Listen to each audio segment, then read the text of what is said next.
Welcome to Wealth and Power in the Valley, when Barbadian Muscovado sugar was used to buy an island in New York.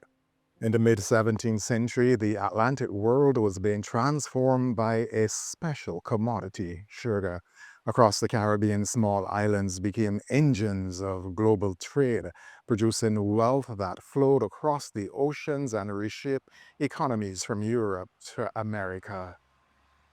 Few places experienced this transformation more than Barbados, which by the 1640s had become one of the more prosperous colonies in the English Atlantic world.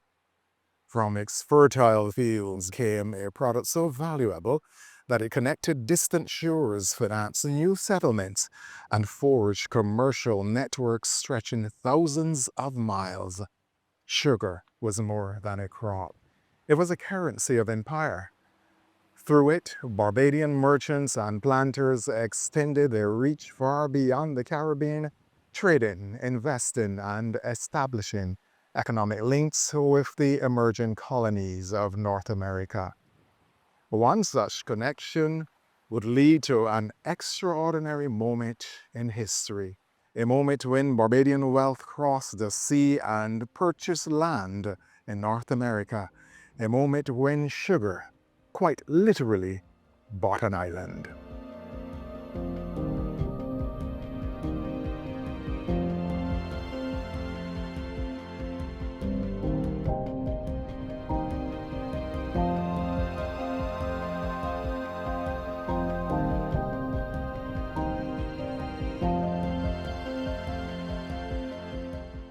The story begins right here in the fertile St. George Valley of Barbados.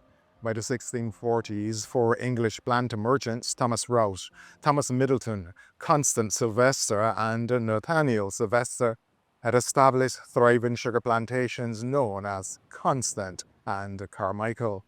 These estates produce one of the most sought-after commodities in Europe, rich Barbadian Muscovado sugar. And it was this sugar that financed one of the more unusual land purchases of the 17th century. On March 23rd, 1652, the partners used 1,600 pounds of prime Barbadian Muscovado sugar to purchase an island at the eastern end of Long Island in New York. The island measured just over 12 square miles, approximately 8,000 acres of land. They called it Shelter Island. But many years before European traders arrived, this island told another story. For thousands of years, it had become home to the Manhasset Indians, whose communities lived and thrived there. In the early 17th century, however, colonial expansion began transforming ownership of the land across the region. The island eventually came under control of William Alexander, 1st Earl of Stirling, who had received vast land grants in the Americas from Charles I of England. His agent, James Farrack, selected Shelter Island and nearby Robben Island as part of a 10,000-acre grant. But Farrack soon sold the island. By 1651, it had passed to merchant Stephen Goodyear, who in turn sold it to the Barbadian planters. The transfer of ownership was confirmed through a custom dating back to medieval Europe, the turf and twig ceremony. In this symbolic ritual, a small piece of soil and a twig were handed to the purchaser, signifying the legal transfer of the land. Captain Nathaniel Sylvester and John Booth represented the Barbadian planters.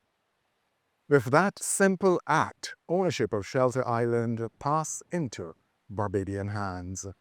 For the next 30 years, Nathaniel Sylvester made Shelter Island his home.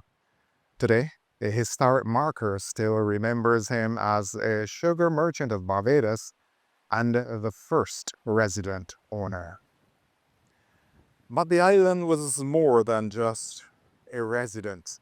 It became an important provisioning plantation supporting the Barbadian sugar estates of Constant and Carmichael.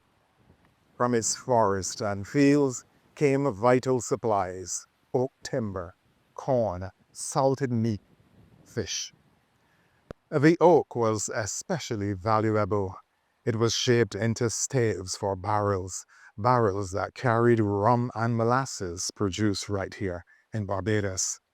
Those goods, of course, traveled north again to New York and other colonial ports.